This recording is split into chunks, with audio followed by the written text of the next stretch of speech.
Hey, welcome in, cozy people. My name is Ella. Welcome to the comfiest Pokemon cafe on the internet. As y'all know, there was a Pokemon present.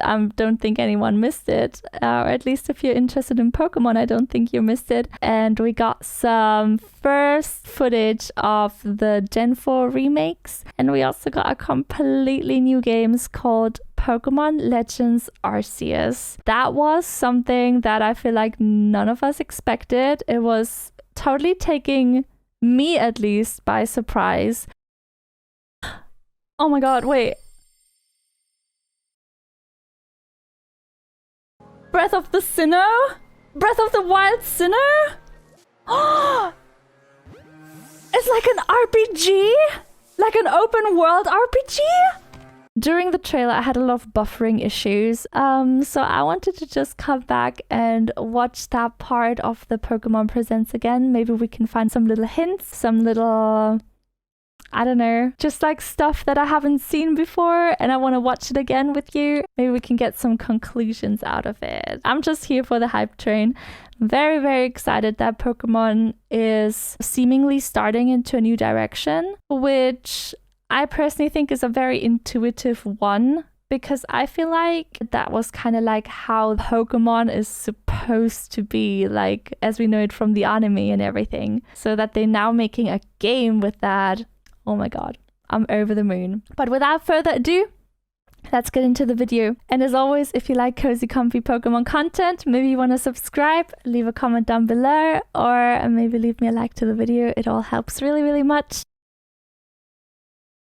The Pokemon series enters a new era.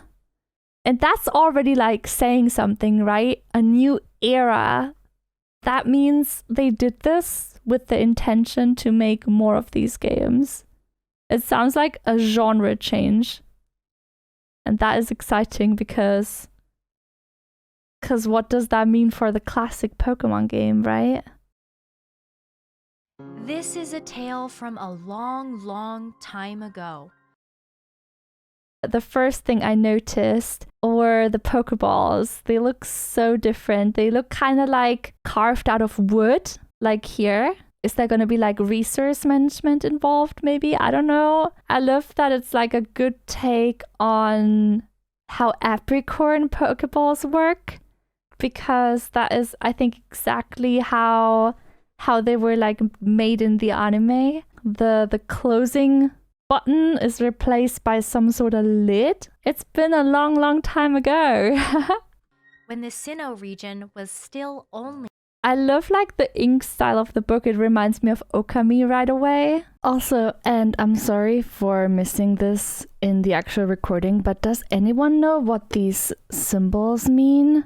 I definitely was Googling around a little bit for like old Japanese icons or symbols, but I couldn't really find anything, and I would be so curious what they mean. A vast wilderness.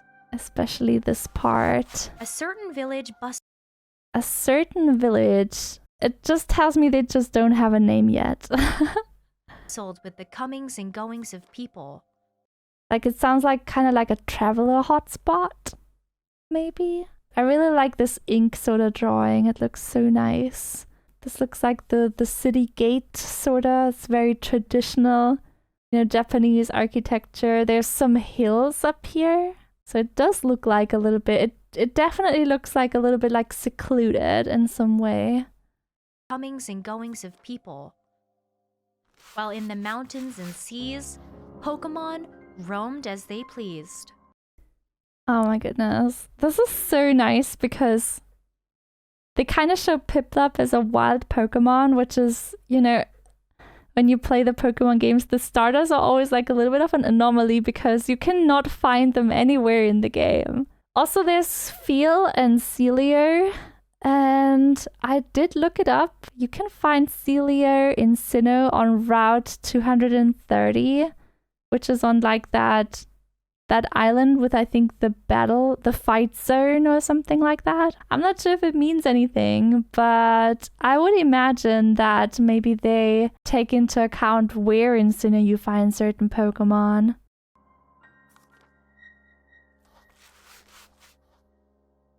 This looks like Mount Coronet. And this gave me immediate Zelda vibes, especially also with the piano music in the background. It does look very rough still. I don't think that early 2022 is when the game is going to come out. I think it's going to be mid 2022 at the earliest. I think that's a very optimistic time estimate. Okay, here we have the wild Piplup again. The grass does look a little bit rough, and there's like this gate here in the background. I really wonder where this could be. Very interesting. Here's all the Bidoofs in the flower field as well. And here's the village now in 3D, as we could see it earlier on the painting.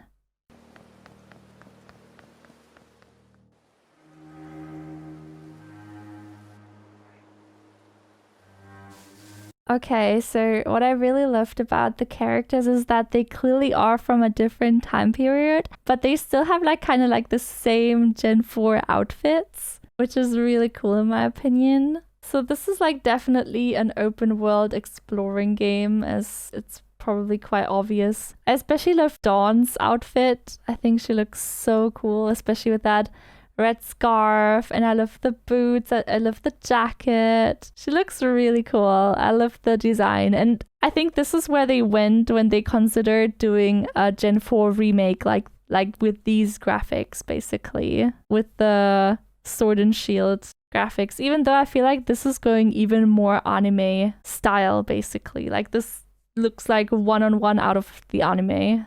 Like, maybe not 1-1, but you know what I mean, right? Like the proportions, the eyes especially, it looks like right out of the anime. And here you run through the high grass, but you're not gonna get encounters. And now you go in some sort of catch mode. So I wonder what's gonna influence you getting the Pokemon. Like, do you have to maybe aim really well? Some sort of stats? I don't know how we're gonna influence our catch rate, basically. And the other Shinx doesn't even react. I would imagine that it's like running away.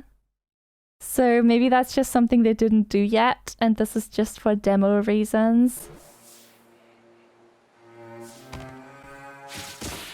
Oh yeah, and then, oh, of course, yeah. So the first demo was, I guess, that you can just chuck Pokeballs at wild Pokemon, but maybe if you encounter stronger ones, you have to fight them first. And then you catch them, basically. Because on the one side, you don't have the encounter battles, but on the other side, this clearly looks like something round-based because the Rhyhorn was not doing anything. So, we'll see. And then you catch, yes. Oh my gosh.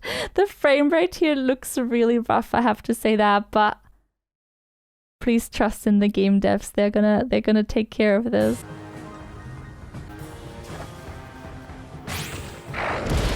Oh my god.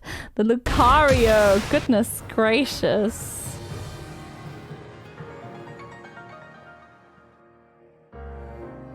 And here are the starters, which is something that really confused me because they're all from different gens.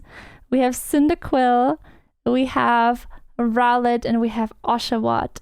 And now someone on my React video, thank you so much, by the way, for writing me that long reply, actually commented why that might be. I'm actually going to show the comment here from Queen Muser why, like, Cyndaquil, Rowlet, and Oshawott, which seems very random at first, but I feel like the explanation made a lot of sense. Representing 3 different types of warriors. Oshawott, as it evolves into Samurott, representing the samurai, then Rowlet evolving into the Situai, representing the archer, and Cyndaquil was a bit of a mystery to me. Apparently, representing as Typhlosion, the shogun, and also the first weapon imports at that time, which is very, very, very interesting. I also want to say there's like this desk here in the back, and you can hopefully see those golden and black flags. I wonder what they mean. It's very interesting. The carpet is red, and I feel like since we are in a very much earlier time in Japan, I feel like this looks very like royal and official. So it looks like we get our starter from someone who is very high up, basically. And that is very exciting. We get no Sinnoh starters. We get different starters. I'm happy because my favorite starter, Cyndaquil, is among them, so I cannot complain at all.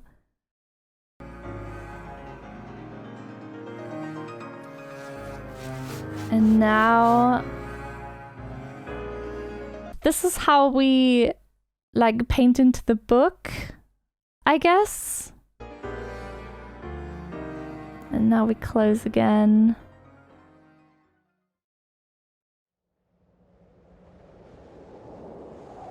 And then it seemed very unrelated, because first they showed us like the gameplay and now they show us like the actual theme of the game. So I can't really make complete sense out of it yet, except obviously that Arceus is kind of like the creator of all the Pokemon. It's like kind of like the first god of the Pokemon, sorta.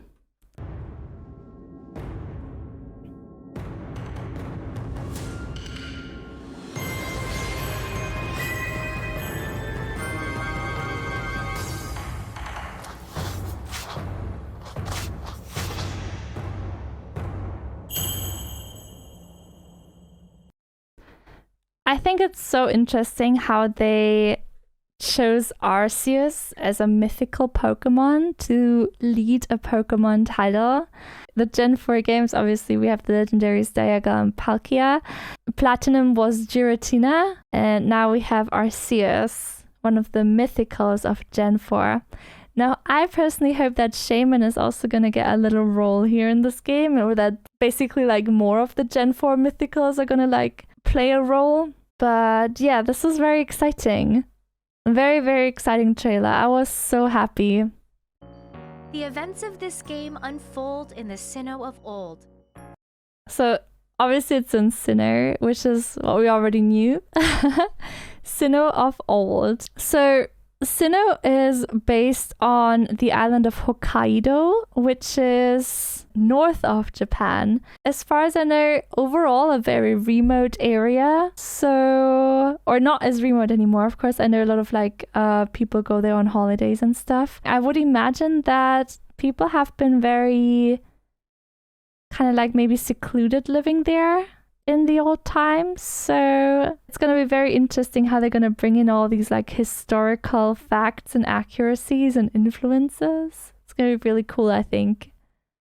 In this time too, Mount Coronet towers over the center of the region. Yes. Pokemon live freely in the wild here, but the harsh environments may be different from the Sinnoh region you remember. Okay, so we have harsher environments, but what does that mean? Does that mean that there's gonna be weather? Is there gonna be... Do we have to climb? Do we have to... Sounds like it takes more than walking from us, you know what I mean? Like, it's not gonna be a walk in the park. It's a very exciting thought, because maybe they put more Breath of the Wild stuff in than we know so far.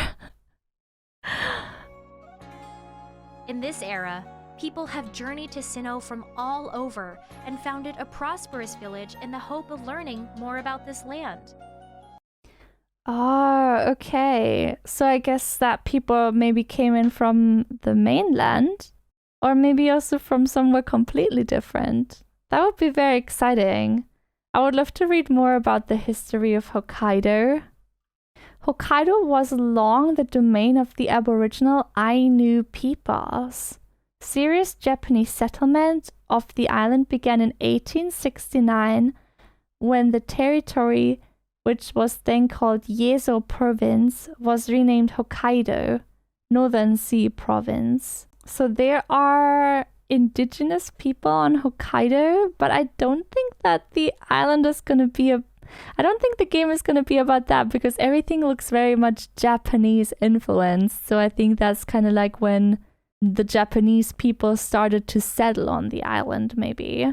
Crops are set to be hard to grow because of all the activity with the volcanoes and the huge amount of volcanic ash that is in the area. There are over 80 different flower farms or flower lands in Hokkaido that you can visit. Oh, that's probably like the background for Floroma Town. The wildlife in Hokkaido is extremely rugged, being that it's one of the roughest areas during the winter in the world. So this is probably then just the period when Japanese people started to settle on the island and tried to basically establish a living there, which is why it was probably very rough to live there, because there was no infrastructure and nothing. As for these 3 Pokemon, Rowlet, Cyndaquil, and Oshawott, it seems they were brought to Sinnoh by a certain professor who encountered them while traveling around various... A certain professor? Okay, we got a new professor, I guess, who was traveling around in the different regions. So Cyndaquil is Johto. That's super interesting because, I mean, all these regions are not connected at all. Johto being mainland Japan, then Rowlet being from Alola, which is kind of like Hawaii, and then Oshawott being from Unova, which is New York. So that professor must have come round quite a bit. You'll set off on your adventure after receiving a first partner Pokemon of your own from this professor. Oh my goodness, that's so cool. I love how do you see this? The Pokeball is like not completely white. It has like this wooden color here as well. I really like it. I wonder what these symbols mean on the sleeves. I really would like to know. With the village as your base, you'll venture out to the different corners of the region on your quest to create Sinnoh's very first Pokédex. Okay, so this is, I guess, then the main quest of the game is to complete the Pokédex. Now, I wonder whether we just have to catch them all. Can we evolve them somehow? How's that leveling system gonna work? Very interesting. Even in this era, wild Pokemon can be caught with Pokeballs. You can also engage... Okay, we got the battles. So there's a battle mode for sure. So all the Pokemon are overworld. Does that mean shinies are gonna be overworld as well? In Pokemon battles alongside your Pokemon allies. Sharpen your skills for both catching and battling Pokemon and strive to complete your Pokédex.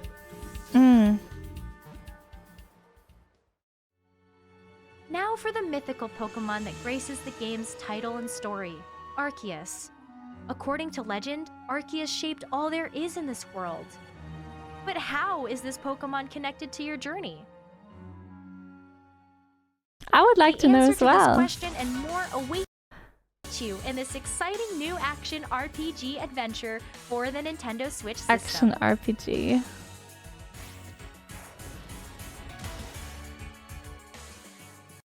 I want to know what this is. Looks like some hot springs, like some, I don't know how they're called in English, like the hot springs that are shooting up. It looks very sparse still, but I would imagine it's very early in development. Okay, so we got a couple of conclusions. We got the open world, we got the quest for the Pokédex, we got the still round-based battles, which is going to be very interesting how we're going to initiate them. Like, are there Pokemon who are going to flee? How easy is it going to be to find them? Are there any like requirements to fulfill? Is it like RNG based, which Pokemon we find? Is it like, it looks like a bit wild area like, but with catching them in the overworld. But I do hope that they're going to bring some like interesting new mechanics into the whole catching and evolving, especially with having like, you know, this kind of like base in the village. Are there going to be people who need help, maybe? I don't know. There's a lot of potential here. So are there other villages as well? Is that the first village ever? We shall see. It's going to be good. I'm looking very much forward to it. If I did not see anything, if you saw something and you really want to tell me and I overlooked something very grossly, I would love to know more about your thoughts about the Pokemon Legends game. I'm so excited for where Pokemon is going to go with these games. It sounds like a whole new, as they said, era for the games. And I personally love exploration games. Like, give me any open world with something interesting to do. I'm gonna like lose myself in it. So I am extremely excited for this game. Now, the only thing on my wish list is a Pokemon farming simulation, but maybe one day. All right, everyone, thank you so much for watching. I hope you have a great rest of your day or night or whatever time it might be for you. And I will hopefully see you in the next video. Goodbye. Willow says bye. Bye bye.